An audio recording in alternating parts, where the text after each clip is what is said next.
Hello and welcome to the Work Hates podcast. I'm Bron Lewis. This is Bretty Blake. Everyone has a nightmare work story, whether it is a shitty boss, a dreadful workplace, or an insufferable colleague. And if you've had none of those things, chances are you're the problem. You are the problem. Yeah. Today we are joined by two of Australia's best and handsomest comedians, Brett Blake and Bron Lewis. Thank you for calling. Solo. Yes. Yeah, thanks for calling me handsome. Yeah, I didn't know what word to use.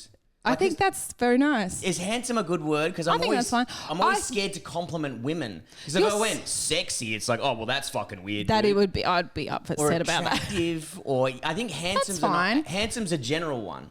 Handsome, yeah. You say I don't mind handsome, but I think that a lot of women would be insulted if you called them handsome. Yeah, because it makes them seem masculine. They were like, do I need to wax my upper lip after you called me handsome? And like, yes, you do, girl. Yes, you do. Yeah. So we're actually in my house right now. Yes. So we're in my house and we have got no guests because we haven't had a big old chat, just the two of us. No, we haven't. We haven't had a big catch up since episode 1. I know. Man. And my sister keeps encouraging me to go back and listen to that. She's like, I just need you to go back and have a listen to the first one. She was like, it was good, but now you guys understand each other, like you know each other well enough. You sound like good mates now. Yeah, well, that's the thing when you start doing podcasting. Is like you got to figure out, how someone reacts to things, how the jokes work, and then you have to figure out how stupid I am and how much you can be mean to me. Do you know what I've noticed about you? And you're going to hate this because it is going to got a six pack and sexy. The end, guys. Thanks for joining us. It's been another ripper episode. You love handsome women. I love handsome.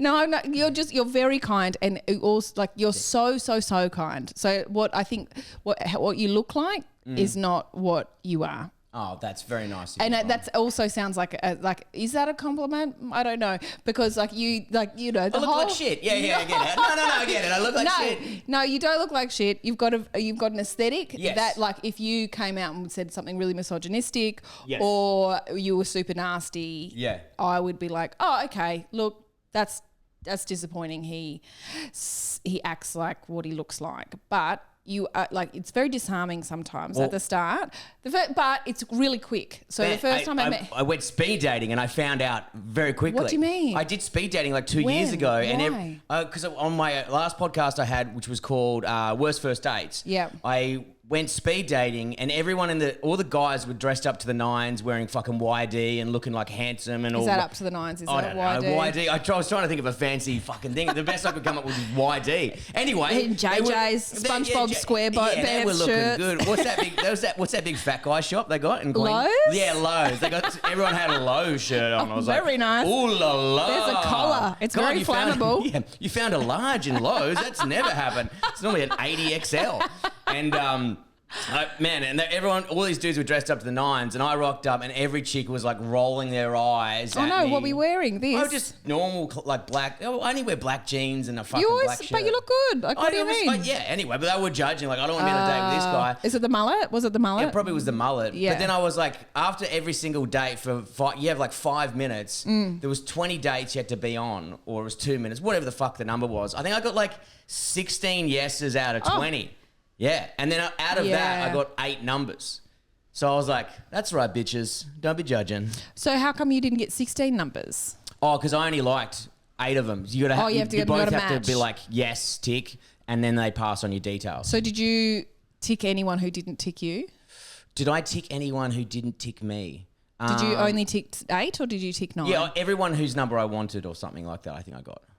Nice. Really? Yeah. Wow, a lot of handsome women out there liking Bretty. Yeah, that's right. Well, I mean, they weren't all supermodels. They were just fun people, Hey, I didn't suggest that they were anything else. What I'm saying is, and this is, you've just confirmed it, is it's very quick. Like you fix the assumption very quickly because you're very lovely. Thank you. And so working with you has been really nice because even though you are one of the moodiest men I've ever met in my life. I'm a roller coaster of emotion, Holy Bron. hell. I'm so used to it now though. I'm like, okay, am I moody or am I just up and down?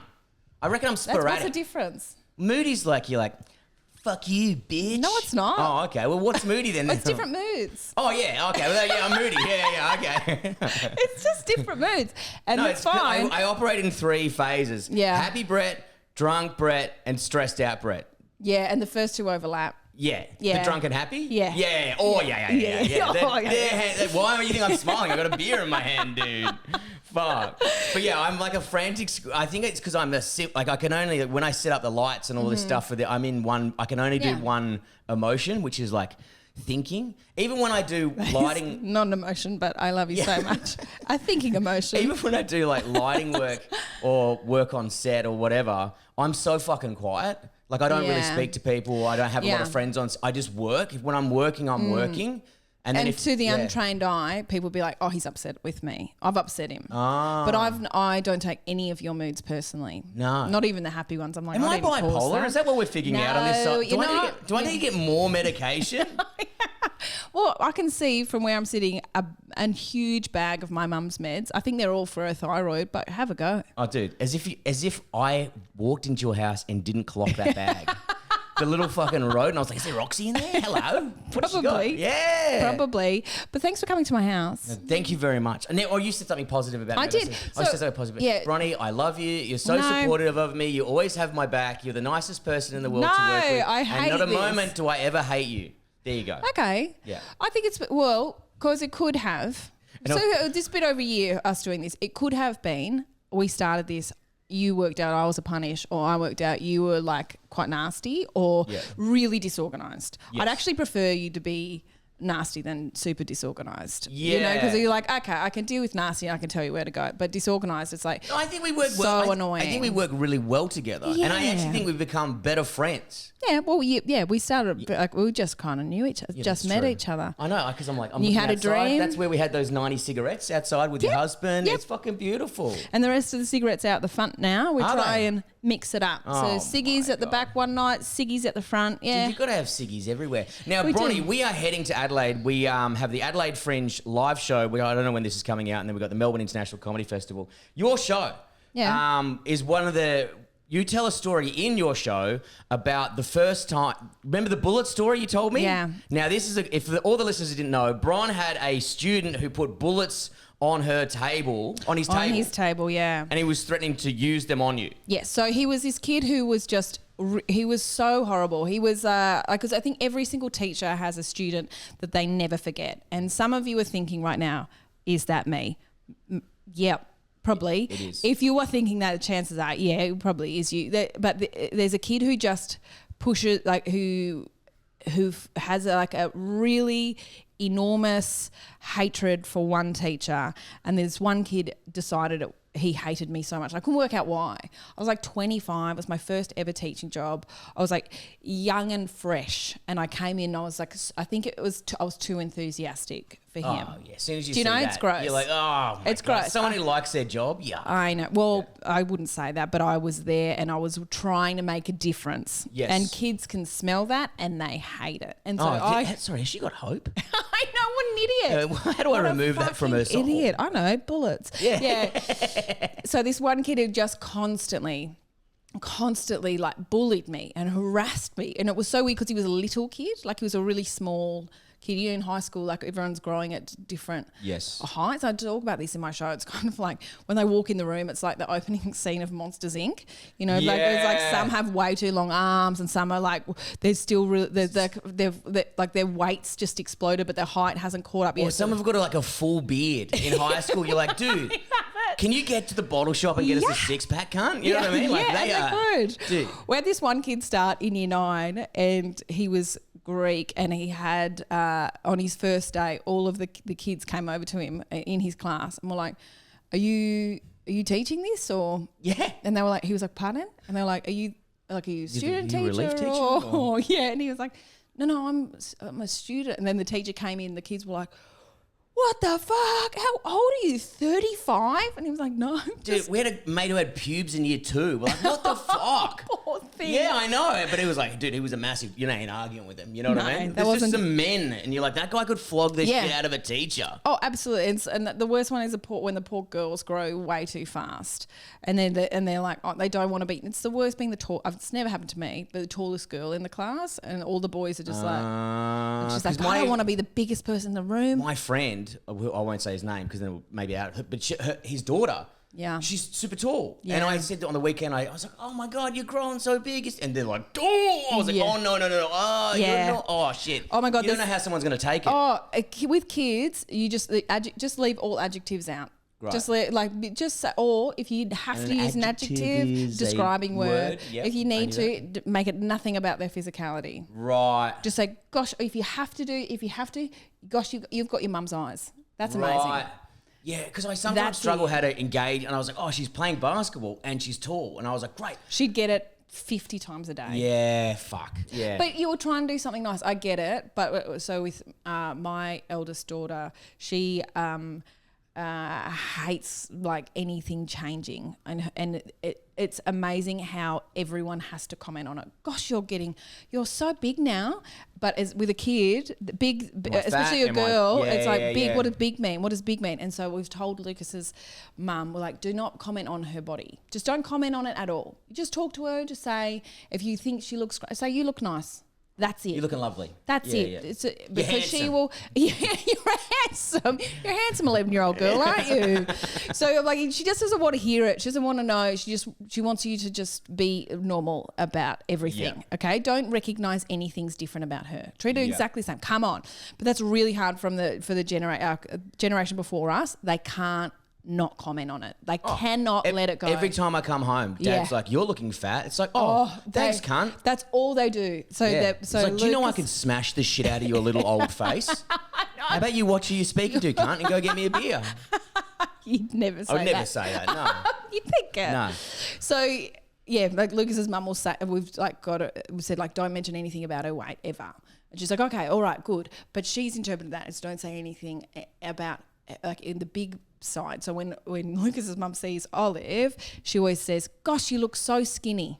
It's like, what are you doing? And so Olive's like, no, I don't. Like, because she's just a regular sized person. So it was like, okay, now it looks like you're overcompensating. You've made it worse. Can you just leave it? Yeah, I know. The thing is, when you're trying to be, it's like, you just don't, you're like, just shut the fuck up. Yeah. Just say she's got nice hair. How's school going? Yeah, if you're desperate to talk about what she looks like, say she's got nice hair. That doesn't look fat or skinny. It's just nice. That's fucking good hair. So kids growing, they're all weird. It's always awkward, but this kid was tiny. And you'd think with a tiny person, they'd be like, okay, I'm just going to wait till I'm a bit bigger to be the tough guy. But small man syndrome, have you ever heard of it? No, can't relate. Hello, Domino's car park. Been in many a scrap and lost heaps there. So this little fella had that. And so he was always asserting his dominance by coming in and just ruining the class. And because he was probably really bored, because school's boring. School is so boring. And so he'd come in and then I'd have all these these classes and he would these plans and he would just always kind of derail them. He would film me and then he would show on my phone what I looked like.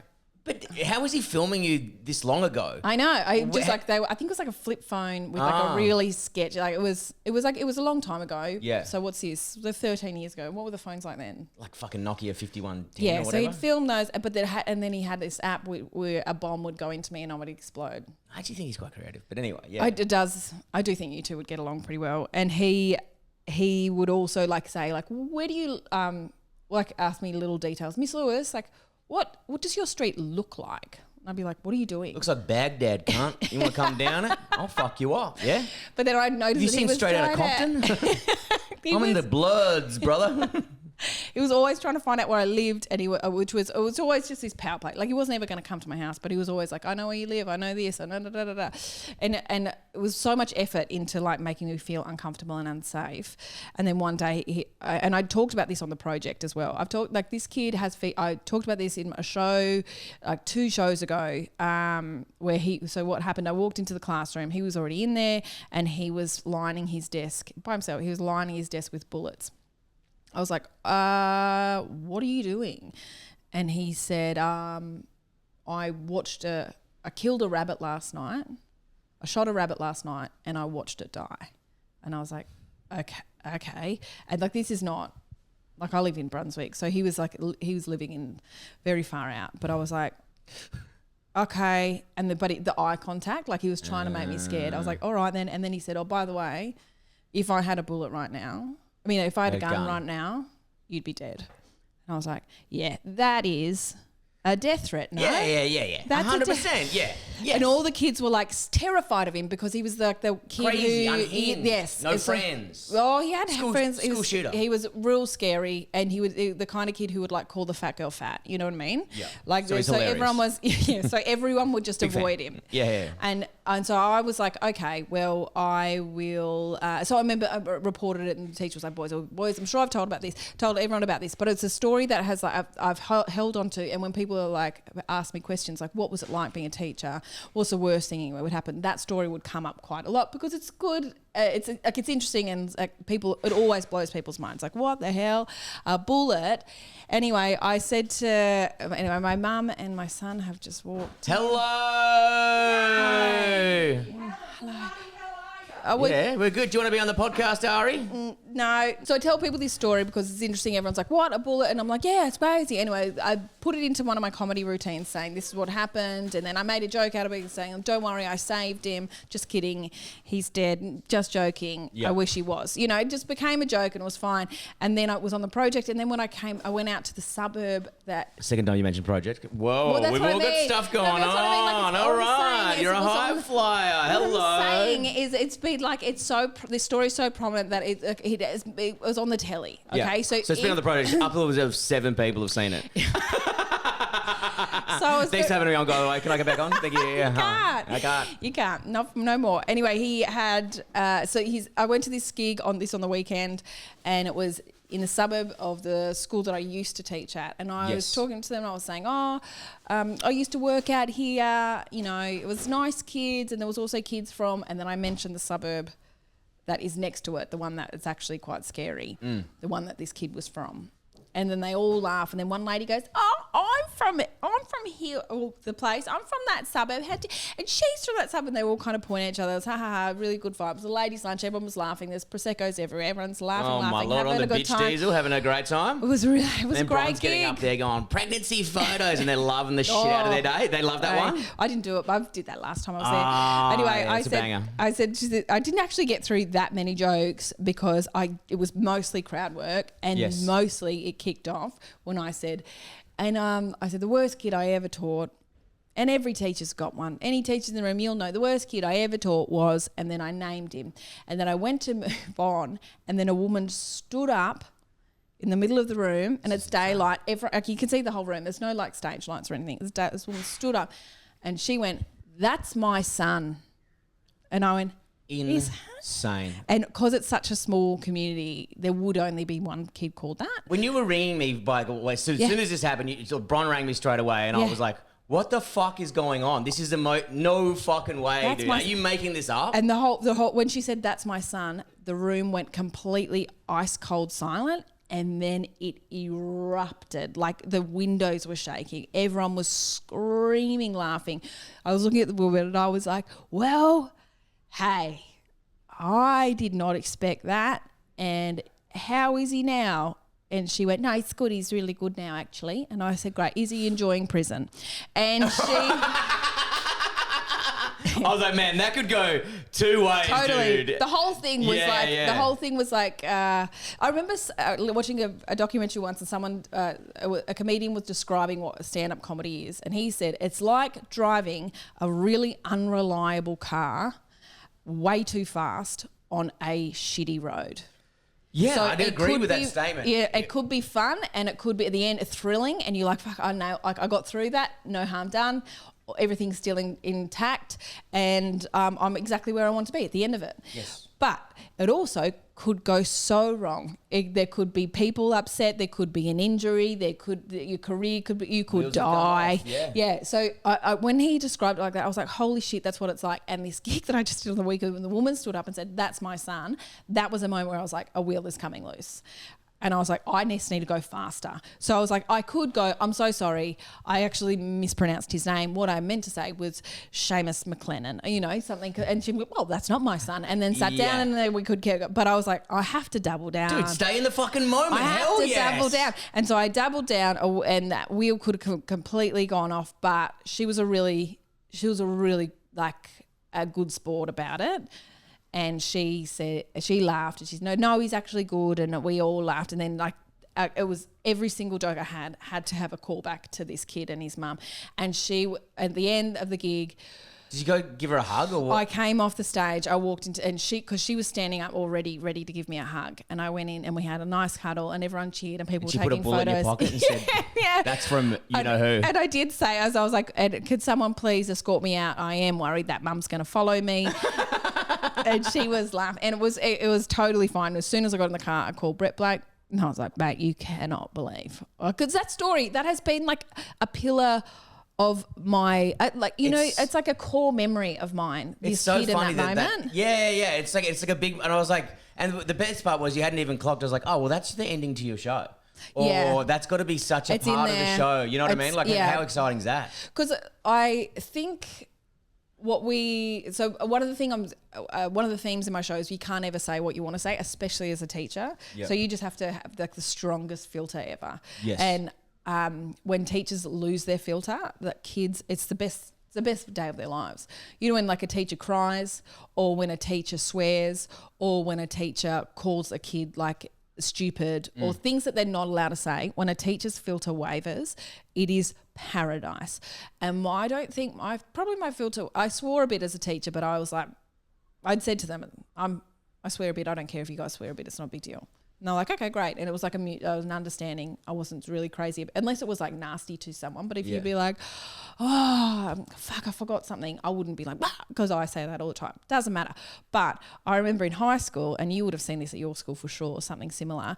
There was one kid in my class called Nick Payne, and he was a turd. He was horrible. Are you naming another person on this podcast? Give a shit. I'm actually, I have to, that's the new I'm going to thing. get bashed by all these dudes. I don't know where he's gone. I've tried to find him on social media. I was desperate to know what happened to Nick Payne. And he's gone probably, actually. He was really tricky to teach, and he was always really annoying. He was always standing up and walking around the class. Teachers annoyed him so much. Then there was a teacher called Mr. Fraser, and he was so annoyed by him one day. We were in the library that he shirt fronted him. Oh. So he was like, sit down, and Nick was like, and then he shirt fronted him. Dude, I've been shirt fronted. It's fucking sick.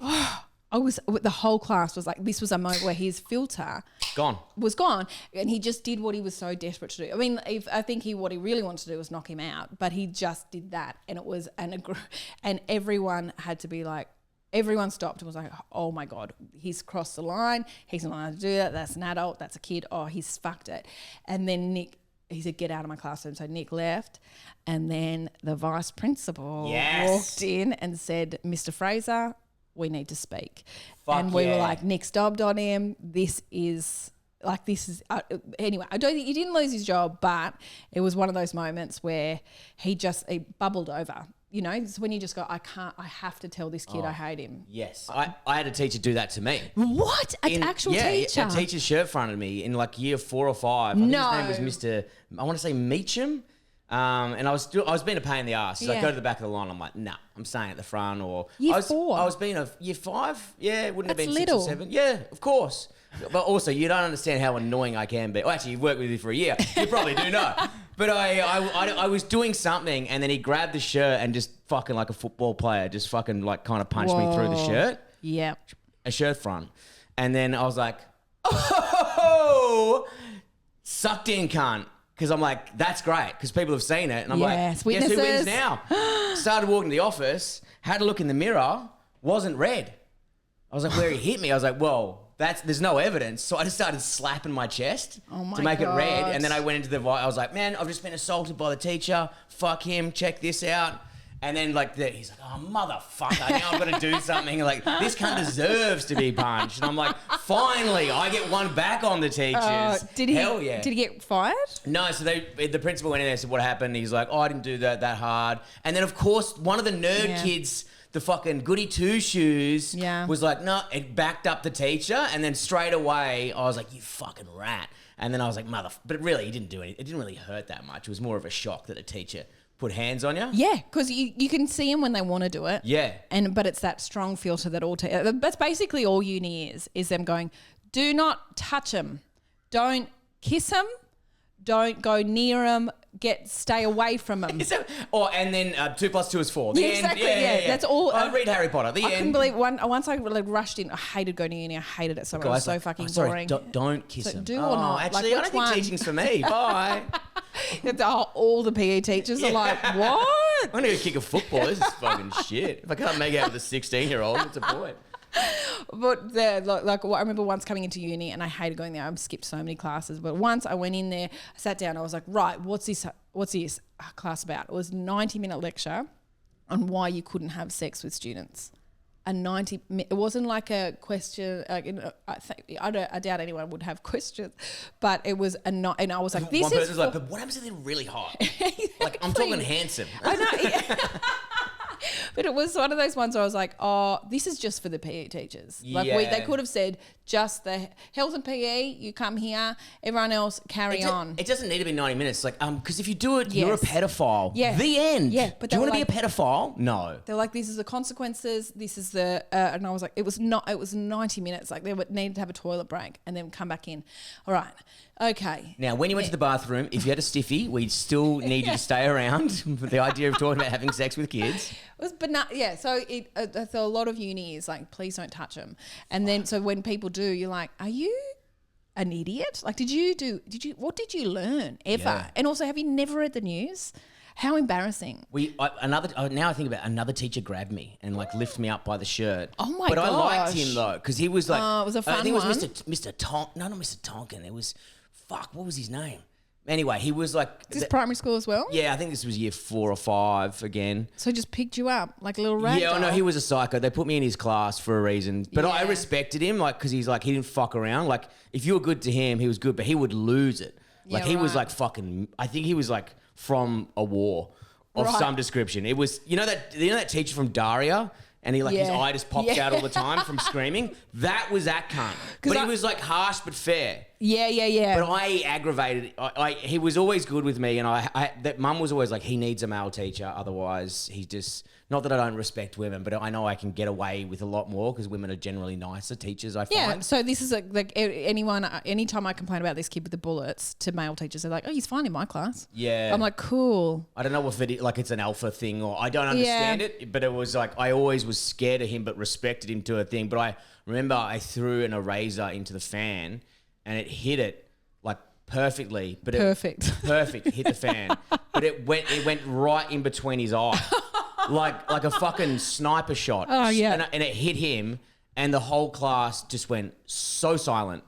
And he just, like, he looked up and he knew it was me straight away. Because you were still doing that? Yeah. You were doing that? I was like, victory, got him. How was that? I was like, yeah. I was like, come on, doing the Leighton Hewitt. And I was like, I think I went white. But like from where I was sitting, I was at the back from the teacher's desk.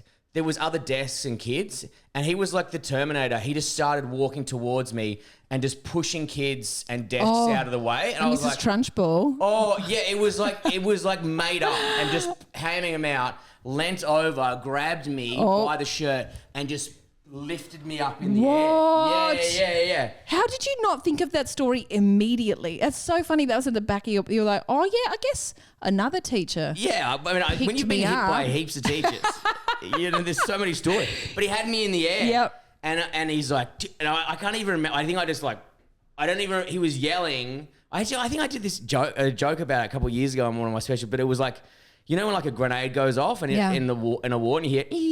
Yeah, ringing in your ears. And it was just that, and I was like, "Oh no!" Oh, so you couldn't hear what he was saying. It was just spit and like volume, and I just remember being like petrified, going like. But did you notice he had a little red mark there? No, I think I blacked out. I don't know. Like I was, and then when he put me back down, it was like, just the whole class was just like, no one said anything the rest of the day. It was like everyone was just doing work. And were you like, guys, is anyone going to give me a high five? Did anyone see how good that was? Should I do it with a compass? Imagine if I did a compass. He would be fucking dead right now. If I had Mr. Elation, if I had a compass, you'd be dead. Yeah. You could have said that. It's a very cool thing. I was like, I crossed the line. You know what I mean? And so I was like, I deserve that in my head. I'm like, fuck it, whatever. And also, what would happen if you told your mum and your dad that you got picked up by a teacher? Dad would have been like, yeah, well, you fucking deserved it. Yeah. Because they're a bit old school. Do? Yeah. Old school, they used to hit us growing up. Not hard, like bash us, but they used to be smacked. There was a different way to be. And my granddad was very like that as well. I'll be like, I did this. And he's like, yeah, well, you deserve that. So, the end, And also, I think that we need more parents like that. The parents who just fight for their kids tooth and nail, even when their kids did the wrong thing. Oh my God, that was so annoying. You're like, there's got to be like, they're not angels. And then once you get away with it, you're like, hey, did you do that? Well, then, you're an adult. There's repercussions to your actions. Yeah. And maybe that was too far. Obviously, picking up a kid's fucking a little bit insane. But if you're like, that's in the 90s though. So like, whatever. You know what I mean? That was a decade we've all forgotten. And my eldest daughter, she's really scared when people yell. Like she's just very sensitive to that kind of stuff. And so if there's a dad who goes to the netball training who yells at the kids when they're not listening to the coach. And oh my gosh, my kid can't stand. She's like, I'm not going anymore. That daddy's too cranky. I can't go. Yelling at kids' sports is like, fucking dude, just let them have fun. I don't know. I'm never there. I was also. Oh, I'm worried people from a netball team listen to this, but also who's watching netball training? Oh, training. It's training. I don't like. He's not creepy. Fucking pedos. He's not a pedo. No. He's not creepy, but I'm like, there's a million better things you'd want to do. So many things to do. Like I'll just be like, drop them off by. So many shows to watch. Yeah, Netflix. Oh my god. Apple cider vinegar. Have you watched that yet? That was shot here. I worked on that. Did you? Yeah. It was really good. Don't know. Never read the scripts. Never pay attention. As soon as they say action, I walk away. Do you? Just like netball training. Bye. Let me know when you're finished. Because you spend all day lighting and doing all this shit, and then when it's time to go and they're crapping on, you're like, good, I can go for a shit. God, I hate when you talk about your shits. Oh, dude, I was so pumped because I was working on set the other day. I forgot. Yeah. I blocked out like 4 months of not working, but I forgot 3 days, and one of them was on my birthday. Happy birthday, Brett! And I didn't mention it. And so sorry. And happy birthday, Brett. But I was on set working, but I was so stoked because the Portaloo had air conditioning. And I was like, hell yeah, there goes half an hour of my day. Just sitting in there in the so what AC. if someone else needed it? You just doesn't matter. I don't care. Fuck them. It's my time. I need my time. There's other toilets available. There's not just one. It's just one. Yeah, all the actors are waiting. All the scenes are stopped. It was a kids things that with kids on set they have to have. their own. Kids are all waiting. No, they have to have their own toilet. That's supervised. You can't have like. Everyone's so scared of pedophiles. Yeah, and rightly so. They fuck kids. They are all in the PE department, guys. Don't worry about the TV sets. Except Hey Dad. Yeah, that's one to be worried about. Cosby Show, maybe that one too. There's some real bad examples of it floating around. I mean, wait, Cosby Show, it wasn't kids, it was just women, right? Just young women. I don't know what he's done. I reckon it's a lot of awful things though. No one knows what he's done because everyone was asleep when he did it. But this podcast is taking a dramatic turn. Is he in jail? Is what? Bill Cosby in jail? Yeah, I think he got out though. How? Being a millionaire. Rich? Dude, I just watched the O.J. Simpson fucking trial thing again. Well, it's a new thing out on Netflix. And so is that one a case that you love to learn about? No, I didn't know much about it. Sure. You know what I mean? The gloves. They fucked it with the gloves. Yeah, but he was like, he was trying not to put it on his hand on purpose, and then he took all these. He didn't take his anti-inflammatories that day, so it wouldn't fit. It's like, and also because they were soaked in blood, so the blood, when it dried, it was the dumbest thing. It showed you all the bad things that went wrong with the case or whatever, and clearly he fucking did it. Yeah, 100%. But then I didn't realize there was so much racial tension within the community at the time versus like cops. Like, being awful to African American communities, and there was so much tension. So I can kind of see why it was like, we're getting one back. Yeah, you know what I mean? Yep. Fuck you. It was a bit of that, and So it was a very. I didn't realize how much of a complex issue it was, that case. And it was essentially the cops versus a black man.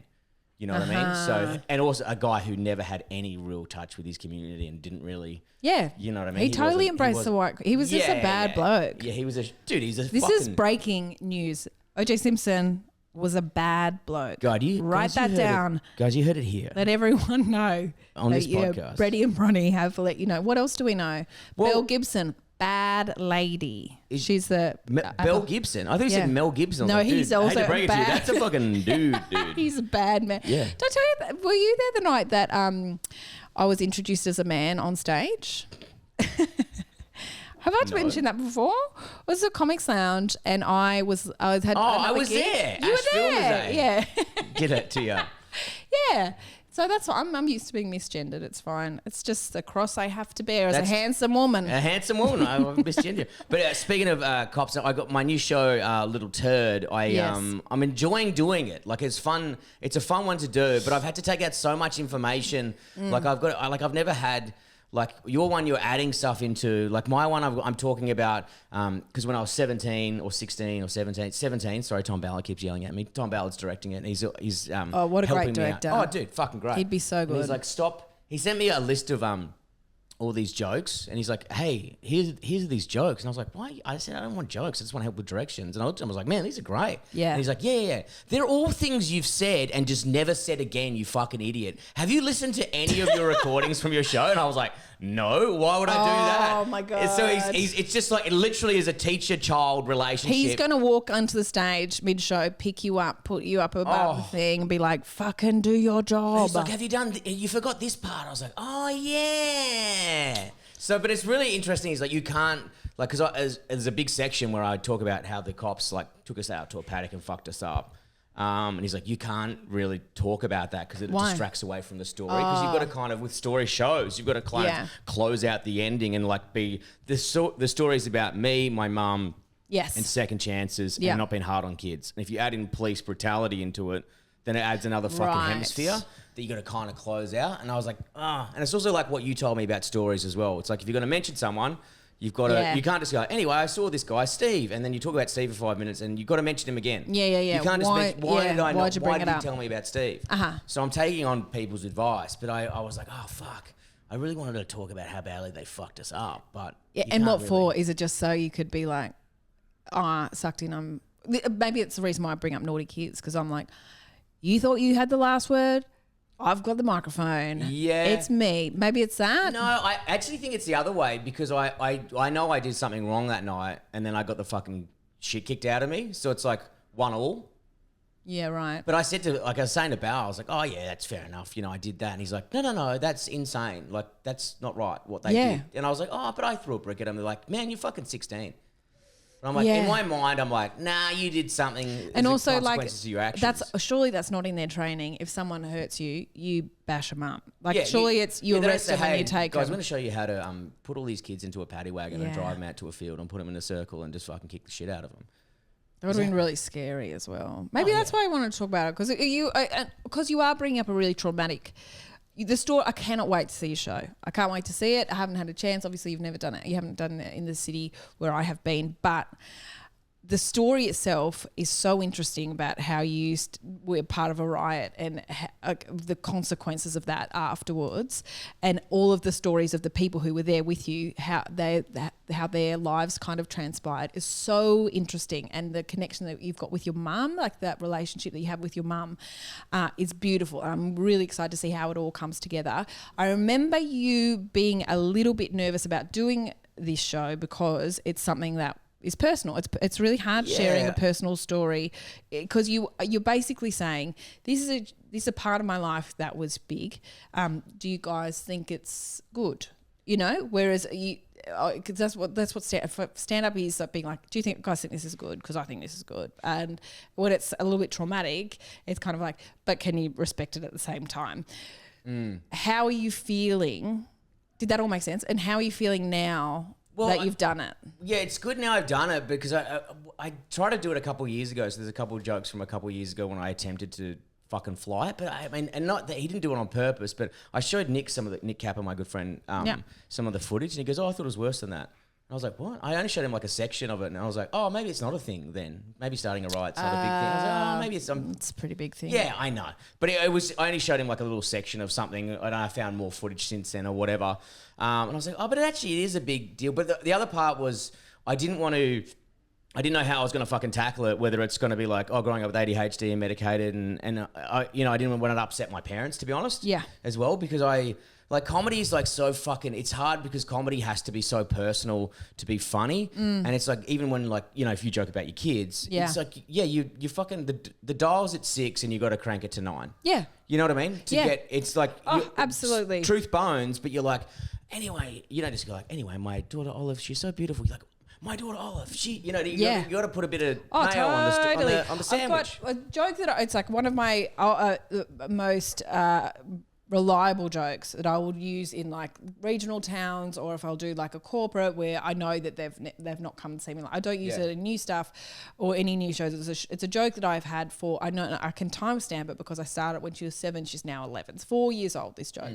And it's just about how she's a massive bitch. And because when she was 7, I wrote this joke when she went through a stage of just being real sassy. And it was like a stage that lasted I taught her well. It lasted for like 6 months of her just being a little bit sassy. And now she is the kindest kid. She's by far my kindest kid. She's so thoughtful. And this joke, it's so inaccurate now. Okay, but I still tell it because I'm really proud of my 11-year-old. She knows what she wants to be when she's older. She's decided she wants to be a massive bitch. And it's a joke because there's like room in there for crowd work, and there's room in there for whatever. It's like a joke that goes for maybe 7 minutes, and it's really, really easy. It's a really easy laugh. But afterwards, I have so many mums come over to me and be like, "Oh my God, my daughter," and then they've connected with it somehow. Yes. So I don't think I need to get rid of it. But if she ever saw it, not that I name her, but I say my eldest daughter, so that is her. It's kind of known. If she ever saw that, I know she'd be like embarrassed and heartbroken. Yeah. So it's like I'm never putting it on the internet, and I'm never gonna I have to figure out a way to say to her. There's things I say on stage that aren't real. Yeah. They kind of know that now. Like Instagram, like she'll like to show off to her friends. She'll type in Bron Lewis comedy and at her on her laptop at school. And then it'll come up with all these Instagram things, and it'll be like she found this rant that I was doing once on Instagram about how the school holidays were killing me. I was like, they're bloody school holidays, and they're baking, always baking, and tastes like shit, and blah blah blah. And she had been baking a lot, and she was like, it doesn't taste good. I was like, I have to exaggerate. I'm trying to make mums at home laugh, and I was like, and it helps me sell tickets, but don't worry. No, I don't actually think your stuff tastes very bad. It doesn't always taste great. So it's that thing where I have to, and you'd have to do this to your parents as well. Even that my one I do about going home, at home, mum's hotels are $150 a night. My psychologist is $180 or whatever. Yeah. Classic one I do. Whatever. Your mum would have seen that joke. Yeah, I've done it in front of her and I forgot because she's in the audience. But it comes from a place of truth because I was like, I'm going to stay in a hotel so it doesn't stress everyone out. Yeah. Because it's sometimes stressful being at home. Yeah. And then it came from a truth place. But then you've got to be like, mum's on the phone. Like, mum doesn't fucking talk like that. You know what I mean? Hotel. Yeah. It's a great joke. You're trying to make, you know what I mean? You're kind of hamming it up. And that's why this show was a bit stressful because I didn't want to have to, I've even removed that joke from it because I wanted to kind of be more genuine in the storytelling and not be because, Has that joke never been in a show before? It has. It was in a couple of years ago or a year ago. But all the jokes I want to be they're not going to be the classic, if I do a Brett Blake loud joke and it's fucking, whatever. Yeah. I just wanted to be more subtle and come from an honest place. So I was just trying to really write in that field. But I also didn't want to upset mum. Yeah. Because even when I started talking to her about doing the show, and I'm trying to say it's about you. It's positive. It's about how mum's love. And she's like, I don't want people to know that we went through that. I was like, Mum. She's like, I don't know if the cousins know. I was like, Mum, everyone in our fucking family knows that happened. It was on the news every single night for a week. She's like, I don't know if auntie I was like, they know, Mum. And also, from what I know from your family, it's not the worst thing that's happened. No. So but I think Mum, the problem is Mum's such a great mum. Yeah. That and this was always a problem growing up, was everyone assumed I came from a shit home because I was in trouble so much. Because the teachers are picking you up. Yeah, all that stuff. But then you go speak to my parents and Dad's very level-headed. He's got a temper, but he's he would be at school, he'd do heaps of shit. You know what I mean? Yeah, sure. Mum would do heaps of shit. They do above what any other parent would do. And also, if you looked in your lunchbox, you'd be like, well, that's a mum who gives a shit about what he's eating. Yeah. It was that. And we had fucking tutors and fucking it's just, I was just me. You know what I mean? And and I can kind of get that I was a bad reflection on their parenting, even though they were really good. But I was just Brett. You know what I mean? I can't be anyone else. Yeah. You know? Well, there we go for another reason people make assumptions about you, Bretty. Inaccurate assumptions. And it was I think your mum will be so thrilled with how the show comes out. When I talk about my mum on stage, I'm like, well, I think first time, like a lot of my shows have had mum content. My mum feature in it. I can see her right now smoking a cigarette. Yeah, she is. And I might going to bum one off for later. I'm so excited. You smoke in the house. No one cares anymore.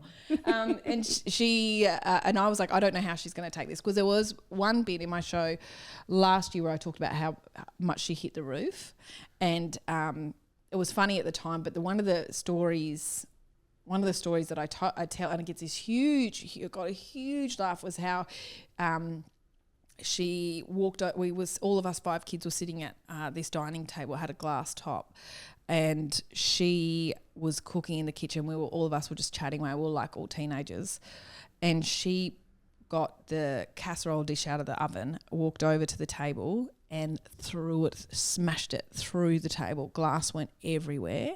It was just because she'd hit the roof. So like she just fucking had it up to here. We'd pissed her off and we didn't know what we'd pissed off her about. And we all were like, what? And we all stood up and we left. We were like, holy shit, she's fucked it. And how the show kind of came to an end is how we were like, we just... And I was worried about telling that story on stage in front of Mum, because I know she felt bad about that. She still feels bad about it because it was scary. But also, the other part is like when you tell stories as well, you forget out. Oh, sorry, I didn't tell you guys 20 instances where I was a massive cunt before that. You know what I mean? Oh, absolutely. Yeah. But I'd said like I'd hinted like, you know, she was cooking dinner. She didn't have any heat appliances on. She was just cooking them all. The food was heating up from her hot flushes. So I'm inferring there's menopause happening, right? Okay. And then at the end of the show, how it all kind of came to an end is like I talked about how we expect women to go mad, and like, you know, when I had kids I went mad, and all these crazy hormones. And it's like when I'm scared about having menopause, because when my mum went through menopause, she went mad. She put a casserole dish through the glass table, and that kind of broke the tension. People laugh because they're like, oh yes, we remember that. And I was like, and we all stood up and we left the room, and we left Mum standing in the kitchen by herself thinking, okay, my kids have got a smashed table and a broken mum, and I don't know how to fix either.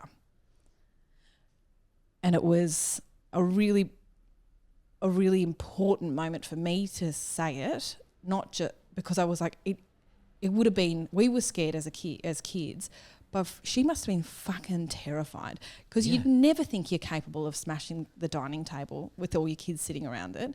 And so me like shining light on that moment, that bit doesn't get a laugh. That was like the most like silent the room was, and I wanted that, because even like it's fine to all laugh about it, and in comedy it's great to like dig up trauma and be like, this is traumatic, and everyone laughs. But when you have an hour, I think you're totally entitled to have a moment where you're like, but it was a little bit fucked though, right? And then everyone goes, yeah. And then you make it funny again. Yeah. And then I don't have any, like, I don't really have that moment in this new show, because I think I need a break from doing a heavy moment. But I'm proud of that show, because I think I tackled that well. Like, you know, sound really up myself, but I took a traumatic moment from my family. We laughed about it. Then I'm like, it is a bit insane that we didn't check if she was okay, because that would have been really scary for her. Everyone has a moment. They think about their own mum.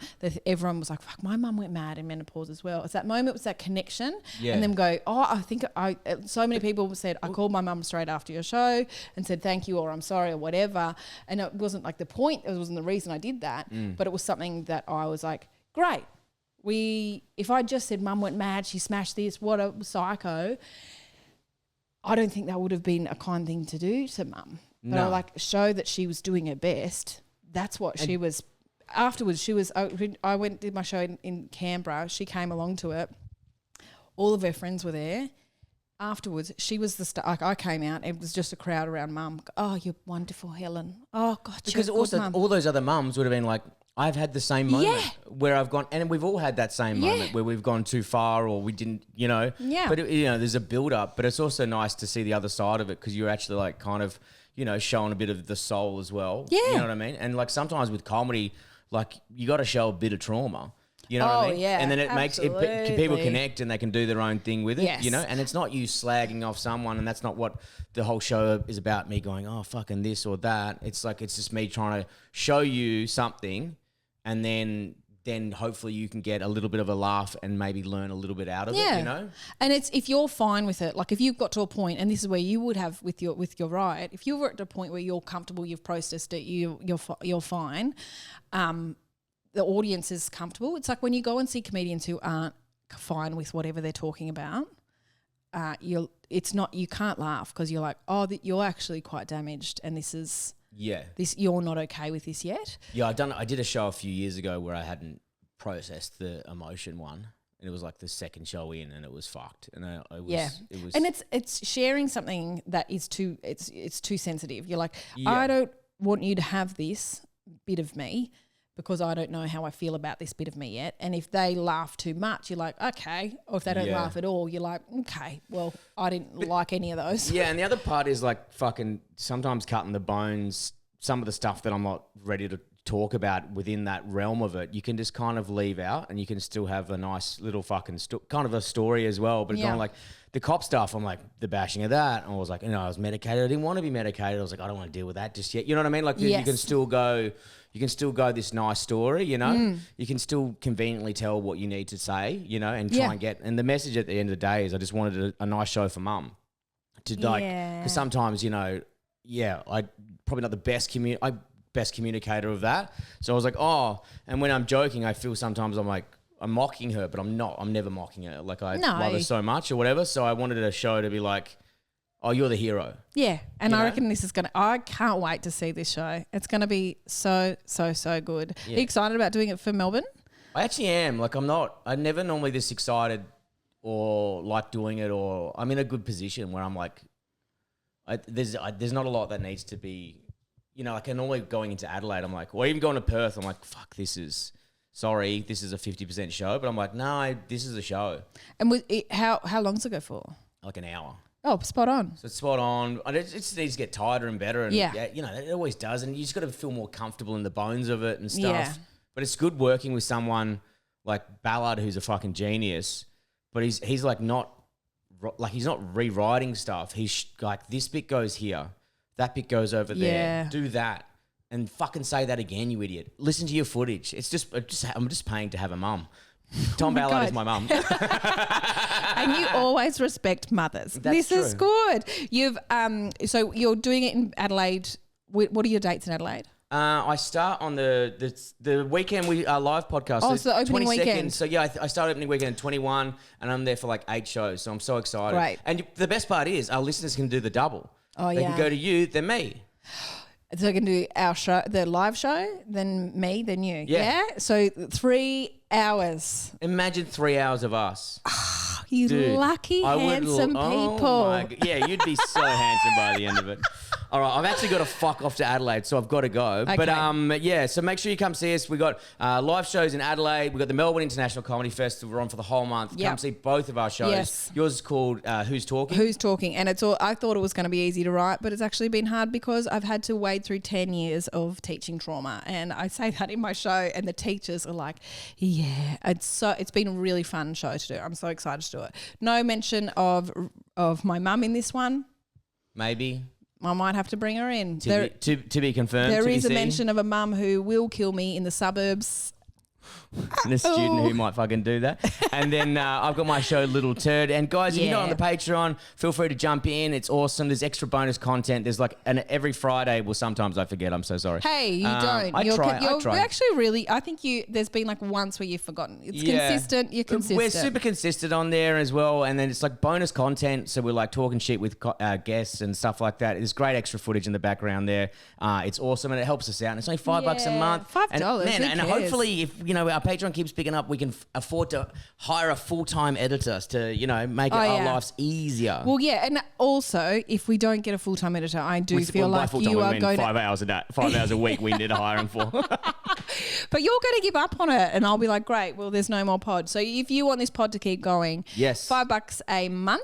Man, it's $5 a month. It's That'd fucking be great. nothing, That'd be dude. awesome. And and our listeners are. We really appreciate the feedback. There's so many nice comments as well. I'd love that on the iTunes. Like when people write stuff like that, it just means the world to us. Because when I listen to podcasts, I always hear them say like, leave a 5-star review, leave a comment. That helps. And we never say that. No. And I went on to recently. I went on. It's so nice. Positive. It was like I think we got a 4.9. There was like we've never asked, and there's like 20 beautiful comments by everyone. I think we got like 1-3, but they didn't say why. So I think a 3's nice as well.